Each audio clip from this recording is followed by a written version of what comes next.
বিশ্বকাপের জয়ের স্বপ্ন দেখেছিল জার্মানি, কিন্তু সেই স্বপ্ন ভেঙে দিল প্যারাগুয়ে। যে দল গ্রুপ পর্বে 7-1 গোলের বিশাল জয় তুলে নেয় সবাইকে চমকে দিয়েছিল, সেই দলই শেষ পর্যন্ত টাইব্রেকারে বিদায় নিল। কিভাবে ঘটল এই অবিশ্বাস্য নাটক, চলুন দেখে নেওয়া যাক। গ্রুপ পর্বে দুর্দান্ত পারফরম্যান্স করে নকআউটে উঠেছিল জার্মানি।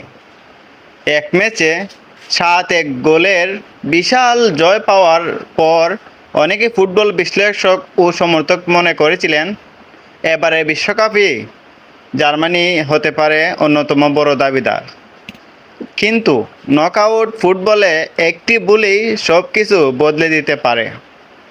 প্যারাগুয়ের বিপক্ষে ম্যাচে নির্ধারিত সময়ে দুই দলই 1-1 গোলে সমতা থাকায় খেলা গড়ায় টাইব্রেকারে, যেখানে স্নায়ু চাপের লড়াইয়ে জার্মানিকে হারিয়ে দেয় প্যারাগুয়ে।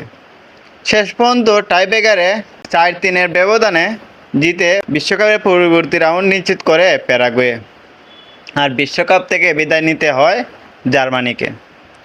এটাই ফুটবলের আসল সৌন্দর্য, ফেভারিট হলেই জয় নিশ্চিত নয়, এক মুহূর্তেই বদলে যেতে পারে পুরো গল্প। ভিডিও শেষে বলতে পারেন আপনার মতে জার্মানির এই হারের সবচেয়ে বড় কারণ কি, কমেন্টে জানিয়ে দিন। ভিডিওটি ভালো লাগলে লাইক শেয়ার করুন এবং এমন আরও ফুটবল আপডেট পেতে চ্যানেলটি সাবস্ক্রাইব করতে ভুলবেন না।